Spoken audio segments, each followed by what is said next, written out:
Hello and welcome again to Yahusha's Call.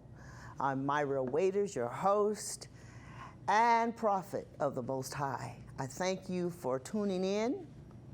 I use that prophet very discretionally because it's not the title, it's what a person has to offer you through the Spirit, the set apart Spirit of the Most High. At this time, I'm going to do a series, and the name of this series is just simply, These Things Must Come to Pass. We're going to try to do this in 4 distinct settings. The first of which I want to establish with my Yehudi family, my Israelite family, wherever you are, and those of you who have come to become part of our family. All of you are most welcome to listen and learn this afternoon or morning, whenever that is that you're tuning in. I want to establish something because I feel that oftentimes our people are so worn out and beaten down, trodden. I'm not talking about the higher echelon people, they go through enough, but right now it's those of us who are the common people. And I say that with much pride because I'm very, very proud to be here with you, and I'm also proud to be an Israelite of the tribe of Yehudah, and I am proud that you are tuning in to hear what thus says the set-apart Spirit from our Father Abba. Abba, He is Yahuah. He is the creator of everything. And we do this in His name, Yahusha. I want to talk about our contributions for a moment. I know this is not a flashback of Black history. No. In fact, color has nothing to do with the Most High as far as trying to give us exploits. It's just who we are as a people. What I want to do is give you some of the inventions. I know people have talked about how we have a little to contribute to this nation in which we are in. And I thought it would be refreshing to just go over some of the things that have been taken for granted, as if we've just been here kind of sucking up the social systems and the food stamps, and we've been begging and lazy and ignorant and all of those things. I want to encourage my people. I want to let you know you come from the best stock there is, that you are the seed of Abraham. You are blessed. Now, the 400 years are over, you are blessed. You are not under a curse, but we're yet in the land of our captivity. We understand that. But we can also reflect and see, even though we have been in bondage in this country as slaves, and even though we have yet to come out from under the heel of our captors totally, we must reflect on who we are in spite of all of the horrors that we have experienced here. A lot of times we'll hear the people, not everyone, but those who are of a supremacist mind, white supremacy, or go back to where you came from syndrome. We don't need you here. We built this nation. We don't need you. Well, we know that's not true. We all had a part in it, but I want you to know the great part that we did have here, and just remind you, because they don't teach this in our public schools like they should. And I want to go over some of these things, but I want to read a scripture to get started, and that is for Ezra 6:18-19. For Ezra 6:18-19. Behold, the days come that I will begin to draw nigh and to visit them that dwell upon the earth. And I will begin to make inquisition of them, what they be that have hurt unjustly with their unrighteousness, and when the affliction of Zion shall be fulfilled. I want to correct that conjunction there, shouldn't be and, but I'm going to read it again. starting with and will begin to make inquisition. Inquisition, according to Strong's, is H1875 is the number he gives it, and it means to pursue, demand, and require. To pursue, demand, and to require. So when you see the word inquisition here in Yah's words, saying, I'm going to make inquisition, know that he's saying, I'm going to pursue, I am going to demand, I am going to require. And he's going to require justice. He's going to require judgment, because he's come nigh to judge. And I want to give you many scriptures, but we're going to be mostly in Luke today, St. Luke. But I also want you to know that their unrighteousness that he's talking about has been perverted against many peoples, but especially our peoples, over and above all peoples. And the 400 years is the fulfillment that we have gone through, our ancestors and us have gone through. Therefore, it's a marker.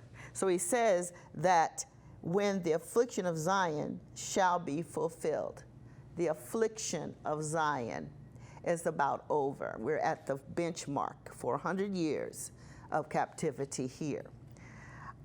Many might say, well, you're not captives. The slaves were set free. You have to go back and listen to my teaching on the emancipation.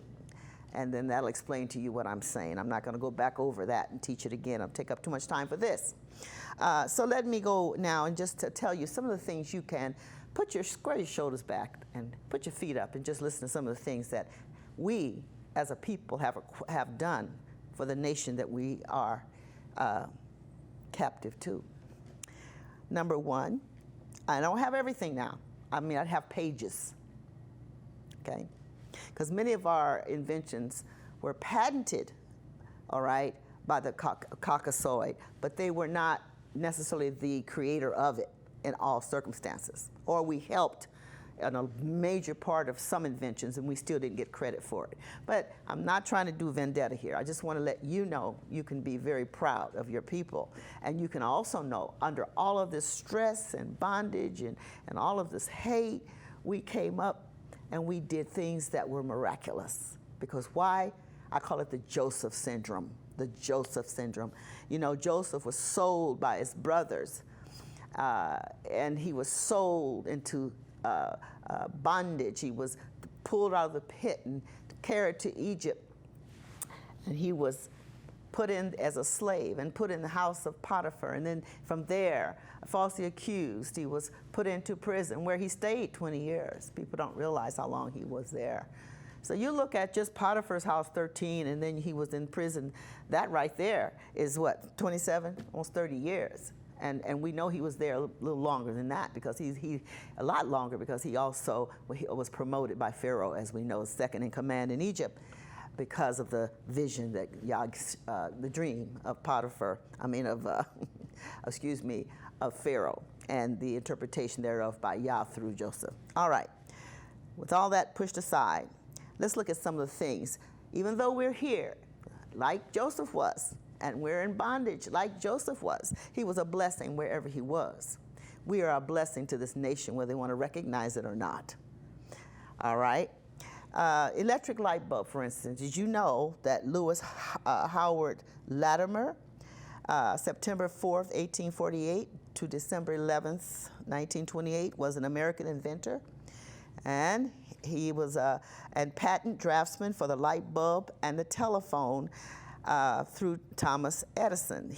Even though Tom Edison got the credit for the patent, he was the inventor. He worked mostly on that project, but could not patent it, because in those days we were not even allowed to patent things, or we were kind of stymied away from it for reasons you know about. The cell phone. You know, I guess if they want us to leave, we'll have to take the cell phones with us as we go, because Harry Thomas Sampson Jr., born in Jackson, Mississippi in 1934, he died in 2015 in Stockton, California, was an African-American inventor known for creating gamma electric cell, a device with the main goal of generating auxiliary power from the shielding of the nuclear reactor. Then we'd have to return our clothing, because the cotton gin was really not invented by Eli Whitney as taught in our school system, but it was a black slave who invented the cotton gin. And this is not me saying it. This is our historians that have dug into this and have accepted the theory that Eli Whitney's cotton gin idea came from an African slave. This claim remains impossible to prove, but they were the ones doing the labor, and I would imagine they would have been the ones that tried to come up with something to make their labor easier, but it is accepted now. So apparently there's no proof that Eli did it either. So we'll go with the African slave. Automobile. 1915, C.R. Patterson, an African-American owned automobile manufacturer, C.R. Patterson & Sons Company. The Patterson Greenfield automobile debuted when? 1915. The cost was $850 and had a 4-cylinder Continental engine, comparable to that of the Ford Model T. How about Ellen Eglin? She was born in 1849, and she was an African-American inventor who invented a clothes wringer for the washing machine. Remember those old wash machines that had the wringers go around and clean your clothes? All right. And again, cell phones by Thomas Sampson. We'll go down to the washing machine itself was Frederick McKinley Jones.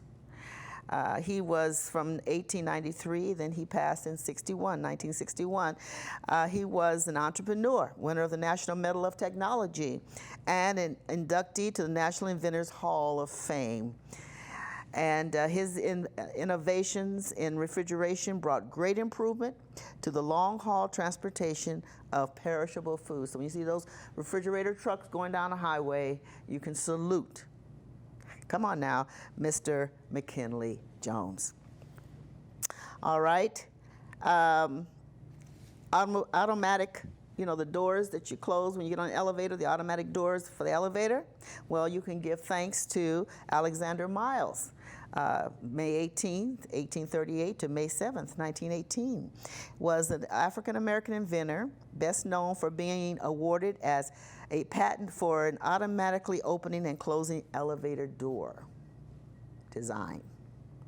So every time you get on an elevator, take your hats off to Mr. Miles. I always wondered why they called it Otis, because to me it's Otis is the elevator company, but it just sounds like a black man anyway. To me, you don't see too many others named Otis. But anyway, his name was not Otis.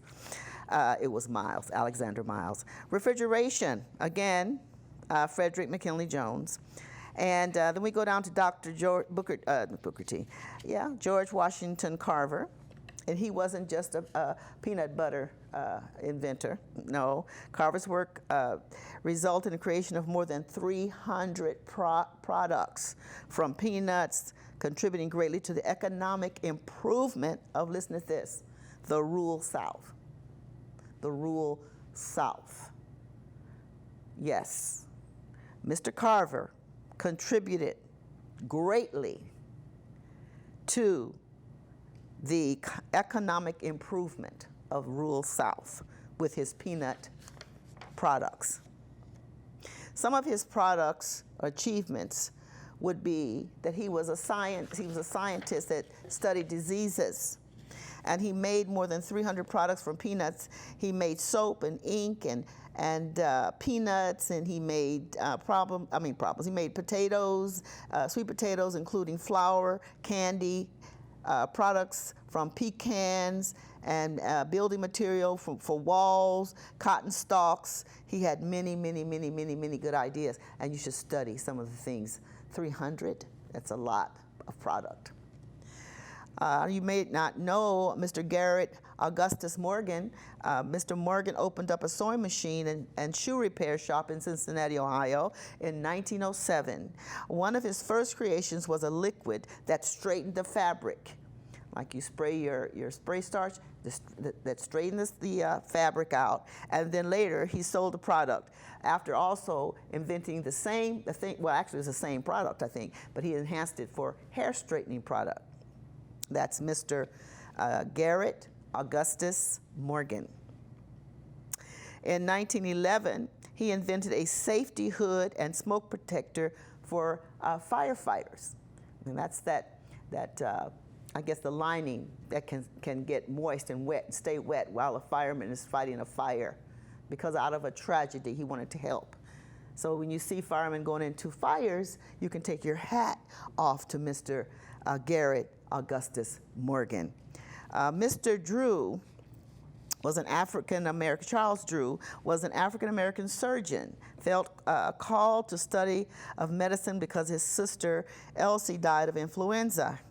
He excelled in medical school, became doctor around the beginning of World War II. Drew was recruited to set up the program for what? For blood storage in Britain, which laid the foundation for the American Red Cross Bank. So when you get your transfusions, take your hats off to Mr. Charles Drew. Let's look at Mr. George Carruthers, physicist and inventor, built the first telescope at age 10 and has spent the rest of his life making important contributions to the study of outer space. Carruthers has developed ways to use ultraviolet imaging in order to view images to deep space that were previously impossible to see. In 1972, Carruthers invented the far ultraviolet camera spectrograph, quote unquote, the first moon-based observatory. It was used in the Apollo 16 mission. Then in 1986, one of his inventions captured an image of Halley's Comet, the first time a comet had ever been pictured from space. So when you think of the space program, take your hats off to Mr. George Carruthers.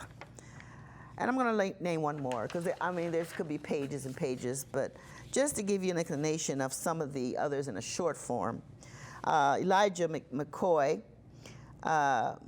was born in 1844 to parents who fled slavery in Kentucky via the Underground Railroad. McCoy was born free in Canada and moved back to the United States when he was 5. At age 15, he traveled to Edinburgh in Scotland for an apprenticeship and returned as a mechanical engineer. In Detroit, he took a job as a fireman and oiler for the Michigan Central Railroad. Unable to find any other work, at his home workshop, McCoy developed an automatic lubricator for oiling steam engines on trains and ships. Invention was so good, it was referred to as the real McCoy. Now you know where that came from, the saying, it's the real McCoy. It wasn't the McCoy in the Hatfields. Hats off to Mr. McCoy. So, as you can see, under the tumult of segregation and white supremacy, our people rose to do great and mighty things, and they're still yet doing them today. But I just want to give you a quick list. I'm going to give you some, inventions, and then give you some people. I'm doing this for what reason? Because I'm setting you up for our next program, where I'm going to start really getting into you understanding who you are and what Yah is saying to you and what he's getting ready to do, and really what he's already begun, and that you can have a part in it, and you are a part of it, whether you recognize it or not, and be ready for when he comes. But I want to name some more inventions, please. I'm having a good time with this. Who invented the arm for recording player, that used to play those 45s and 72s? Well, the arm for the player was invented by another thing, one a Yehudi, Joseph Dickerson. Curtain rod was invented. Now all of these are black people, all of them believed to be Yehudis, all of them at least were Israelites in this country, in the country of their bondage. So it's really a feat, all right? A doorstop, you ever put a doorstop on the door to keep from, okay, who invented that? O. Dorsey. Lawn sprinkler, J.W. Smith. Automatic gear shift, R.B. Spikes. Photo print wash, her name is Clatonia J. Dorticus. Urinalysis machine, Dewey Sanderson. Photo embossing machine, again, Clatonia J. Dorticus. Hydraulic shock absorber, Ralph Sanderson. Postal letter box. Every time you put your letter in the box, tip your hat to P.B. Dowing. Refrigerator, again, J. Stanford. Toilet, T. Elkins. Mop, T.W. Stewart. Furniture caster, little casters that go under your furniture to push, David A. Fisher. Stair climbing wheelchair, Rufus J. Weaver. Guitar, Robert Fleming Jr. Helicopter, Paul E. Williams. Golf tee. Playing golf out there, next time you strike a ball off of one of those tees, thank George F. Grant for that. Fire escape ladder, J.B. Winters. Think about it. Motor, J. Gregory. Telephone transmitter, Granville T. Woods. Lantern, Michael Harney. Electric cutoff switch, Granville T. Woods. Thermal hair curlers, Solomon Harper. Relay instrument, Granville T. Woods. Gas burner, B.F. Jackson. Telephone system, Granville T. Woods. Kitchen table, H.A. Jackson. Galvanic battery, Granville T. Woods. Video commander, Joseph N. Jackson. Electric railway system, Granville T. Woods. Remote controllers, Joseph N. Jackson. Roller coaster, Granville T. Woods.